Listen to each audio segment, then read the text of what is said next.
বন্ধুদের জন্য আজকে একটা ইনফরমেশন ভিডিও নিয়ে এসেছি। ভিডিওটা হলো এটা যে আমাদের স্টেটের অনেক ছেলেপেলে আছে বিভিন্ন স্টেটে গিয়ে পড়াশোনা করে।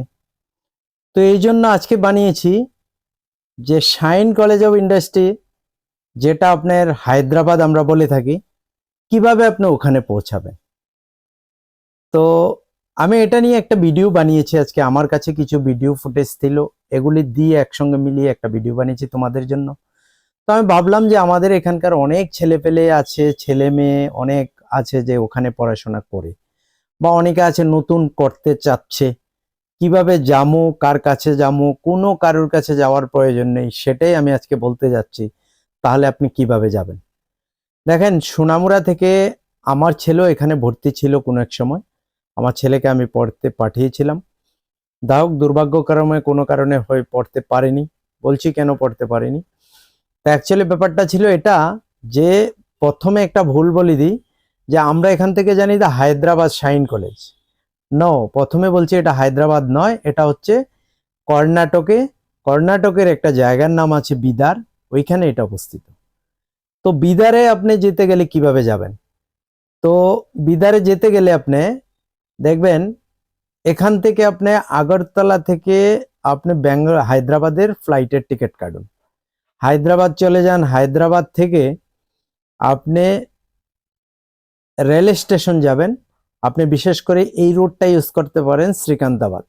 শ্রীকান্তাবাদ রেল স্টেশন, এটা হলো আপনার কর্নার হায়দ্রাবাদে। হায়দ্রাবাদে আপনি এয়ারপোর্ট থেকে অ্যাভেলেবেল বাস আছে, এয়ারপোর্টের যে বাসগুলি আপনি সিকান্দাবাদে যায়, এসি বাসগুলি আপনি ধরতে পারেন। ওখানে আপনি সিকান্দাবাদ নামিয়ে দেবে। আপনি ওখান থেকে বিদার স্টেশনের টিকিট নিতে পারেন, সঙ্গে সঙ্গেও টিকিট নিতে পারেন, আগে রিজার্ভেশন কাটে রাখলেও পারেন, একদম কম খরচে। 100 টাকা নেবে আপনার টিকিট রিজার্ভেশন হলে, আর লোকাল হলে তো আপনি আরো কমে চলে যেতে পারবেন। তো যাই হোক, যাবেন আপনি বিদার। বিদারে স্টেশনে নেমে তারপরে অটো ধরবেন। অটো বলবেন আপনি শাইন কলেজের মেইন ব্রাঞ্চে যাবেন, বাস ওখানে পৌঁছে দেবে আপনাকে।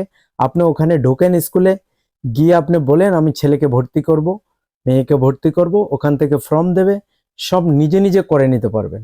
ওখানে একটা আপনার ছেলে মেয়েকে যেটাই করবেন সাবমিট করতে হবে, একটা পরীক্ষা নেবে ওরা, সাধারণ একটা এক্সাম নেবে। ওখান থেকে আপনি ভর্তি করে দিতে পারেন। কাউকে জিজ্ঞাসার দরকার নাই, কারোর কাছে যাওয়ার দরকার নাই কিভাবে যাবো, এরকম একটা ভয় নিয়ে আছেন অনেকে। অনেকে আছে, দেখা গেছে বাপ বিদেশে আছে, ছেলেটা এখানে পড়াশোনা করছে, তো শাইনি কিভাবে যাব এটাকে ভাবছে যে অনেক বড় কিছু। না, এমন কিছু না, আমি বলে দিলাম। আমি অনেকবার গেছি ওখানে। আর যদি এর থেকেও কিছু জানতে ইচ্ছা আছে, তাহলে আমার সঙ্গে যোগাযোগ করো, বয়েজে এখানে কমেন্টস করো, কমেন্টসে আমি রিপ্লাই দিয়ে দেবো। তো সেটাই আজকে দেখানোর উদ্দেশ্যটা এটাই, যে আমার এখানকার ছেলেপেলেরা যদি পড়তে চায় তাহলে কিভাবে যাবে। তো শাইন কলেজ অ্যাকচুয়ালি হচ্ছে কি, আমরা হায়দ্রাবাদ বলে দিই, হায়দ্রাবাদ নয়, এটা হচ্ছে কর্ণাটকেই। কর্ণাটকে যদি আপনি ব্যাঙ্গালোরে নামেন, কর্ণাটকের রাজধানী হলো ব্যাঙ্গালোর। ব্যাঙ্গালোর যদি এয়ারপোর্টে নামেন, আপনি এখানে পৌঁছাতে 10-12 ঘন্টা লাগবে।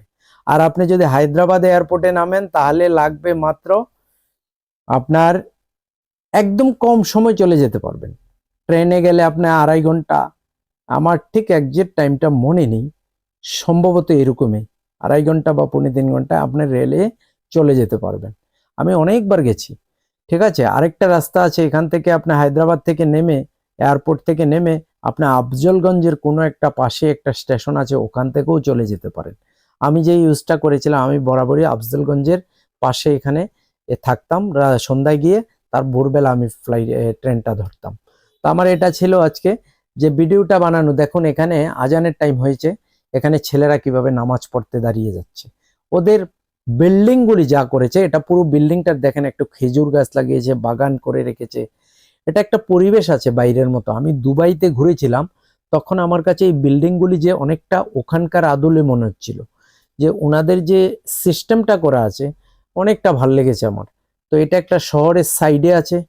তো এটা শহরের সাইডে হওয়াতে অনেক এরিয়া নিয়ে করতে পেরেছে।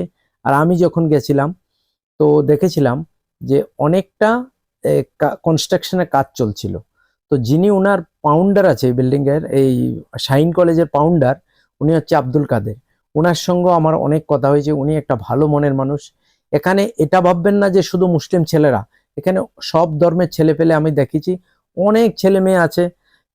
এদের লেডিসদের জন্য, মেয়েদের জন্য আলাদা, গার্লসের আলাদা করা আছে, গার্লসরা আলাদা।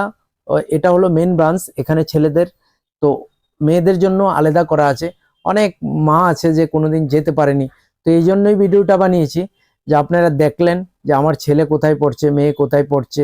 তো অনেক সময় ভাবিনি কোনোদিন যে ভিডিওটা বানাবো, আমি অ্যাকচুয়ালি করেছিলাম কোনো এক সময়, এমনি ফুটেজগুলি নিয়েছি, তো আজকে ভাবলাম যে একটু বানিয়ে করে দিচ্ছি তোমাদেরকে।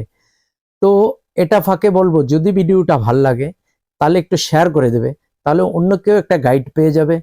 তো আর যদি ভাল লাগে তাহলে ভিডিওটা শেয়ার করে পেজটা ফলো করে রাখবে। পেজটা থেকে অনেক সময় অনেক সামাজিক কাজের করা হয়, এখানেও দেখতে পারবে। আর এরকম ভিডিও আরও নিয়ে আসবো, যদি দেখার ইচ্ছা থাকে তাহলে পেজটা ফলো করে রাখবে। তো আমি এখান থেকে এই যে খাওয়ার এখানে গেছিলাম, ওদের যে ডাইনিংয়ে যাওয়ার পরে যেটা দেখলাম, যে এখানে সব রান্না করছে আমাদের এখানকার শেফ বা পাকুশি যেটাই বলছো, কিন্তু খাচ্ছে ওখানকার সবাই। কিন্তু দেখা যাচ্ছে একটা আইটেমের খাবার নিলে তো হচ্ছে না, আমাদের এখানকার ছেলেপেলের খাবার কিন্তু, বাঙালি খাবার কিন্তু সবাই পছন্দ করে না। তো ওরা খাচ্ছে আপনার, আমাদের সাউথ ইন্ডিয়ান খানা তো বুঝতেই পারেন একটু আলাদা।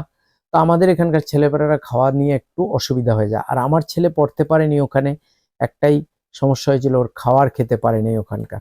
চেষ্টা করেছিলাম, ওর খাওয়া সুইট হচ্ছিল না, শরীর খারাপ, স্বাস্থ্য খারাপ হয়ে গেছিল, তারপরে নিয়ে এসছি ওকে। তো এটার ভিতরে এখানে লোকাল ছেলেপেলে, বিশেষ করে অনেক খ্রিস্টান ছেলেপেলে এখানে আছে, হিন্দু অনেক ছেলেপেলে আছে, মুসলিম অনেক রয়েছে, অনেক স্টেটের। আমি এখানে দুবাইয়ের ছেলে পেয়েছি, আমি বাংলাদেশের ছেলে পেয়েছি, অনেক ফরেন কান্ট্রির অনেক ছেলেরা আছে এখানে পড়াশোনা করে। তো এটাই বোঝানোর জন্য করেছিলাম আজকে ভিডিওটা, যে এখান থেকে যদি কেউ পড়াশোনা করাতে চান শাইন কলেজে, নাম তো অনেক শুনেছেন, তো শাইন কলেজে পড়াশোনা করাতে গেলে একটা রোড আমি বলে দিলাম, এটাই রোড ছিল, এটাই কিভাবে যাবেন, আমি সেটাই উদ্দেশ্য ছিল এই ভিডিও বানানোর, যে আপনার ছেলেকে কিভাবে ভর্তি করবেন। তারপরে এর থেকে বেশি কোনো প্রয়োজন হলে তাহলে আমাকে কমেন্টস করবে, তাহলে আমি বলে দেব, আর কি জানার ইচ্ছা থাকে তাহলে সব বলে দেব। তো থ্যাংক ইউ বন্ধু, এটাই ছিল আজকের ভিডিও। তা আজকে যেটা করেছি, যদি ভালো লেগে যায়, আবারও বলছি ভিডিওটা শেয়ার করে অন্যদেরকে দেখার সুযোগ করে দেবে, এটাই উদ্দেশ্য। Thank you.